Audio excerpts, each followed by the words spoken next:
Samsung, proud sponsor of TechBusters.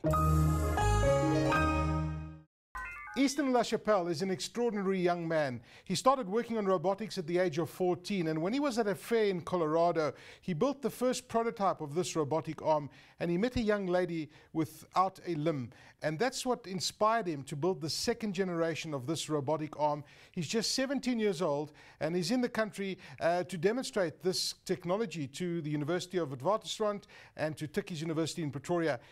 Welcome to South Africa firstly. I understand it's your first trip out of the United States of America. Now, how do you explain this to somebody? What exactly is this? So this is a full robotic arm. Pretty much anything your arm can do, this can do. And that's what my goal for this was to create it as realistic as possible, as functional as possible, and to even go past human functionality with this. So you're 16 years old, you're at this science fair in Colorado, and you meet this girl, this young lady who's 7 years old who changed your life. Tell us about that. Yeah, it was just kind of a normal science fair for me.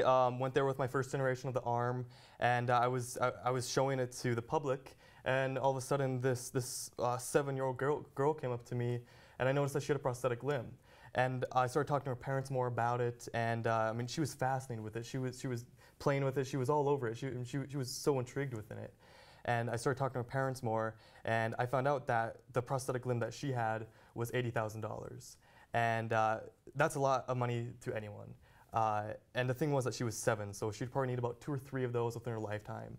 And that was really the aha moment for me. So Easton, how did you go from creating that? So here you are, you're an hour away from the nearest university where you stay in Colorado. You know that it costs $80,000. You do the research on the internet, you do 3D printing, and you research how all of this technology works, and you create a prosthetic arm for $400. Yeah. How did you do that?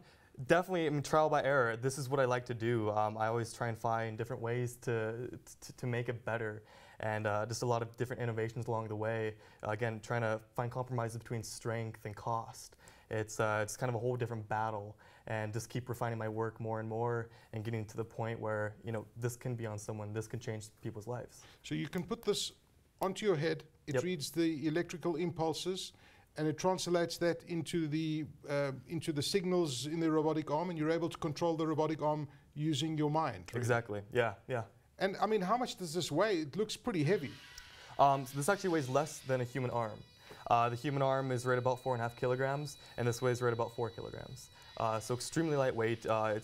And that's really the goal for this was for prosthetics, was that it needs to be extremely lightweight. As easy on the user as possible. And I definitely achieved that. You're extraordinary. You're 17 years old, and you already worked at NASA. Tell us about your experience at NASA. What did they want you to do? Yeah, so I was actually working on the Robotic project at NASA at Johnson Space Center down in Houston, Texas. And my job down there was to do a lot of mechanical work within a computer, revamp a lot of the old designs, and also lead the whole kind of revamping of the whole telerobotic system. So how humans actually control robots from Earth or space in space. So it was really fascinating trying to find that line between humans and robotics and crossing the two. So you've met President Obama, and you've demonstrated this to President Obama. What was it like meeting him, and what did he say when he saw this? It was definitely surreal. I mean, again, I never thought anything I made in my bedroom would be shaking hands with the president. Definitely surreal. He liked it a lot, actually. I was surprised. He was definitely interested in it, and it was great. It was definitely an experience. Did he say, yes, we can? So where do you take this to next? What's next for Chappelle? I'm still refining the work. This is just a prototype to me. This is not the final product at all yet. Again, revamping everything, making everything just better all around. Weight, functionality, cost, everything. And why are you in South Africa? I was actually invited by the South African Institute of Electrical Engineers to do a big tour of talks showing my work to a lot of universities and to inspire the youth. Easton LaChapelle, you're one of the most extraordinary people I've ever met. I wish you lots of luck, and I'm sure that I'm going to see lots of people in the future wearing your prosthetic arm, controlled by your mind, robotic. It's absolutely amazing. Good luck, my friend. Great. Thank you for having me. Thank you for joining us.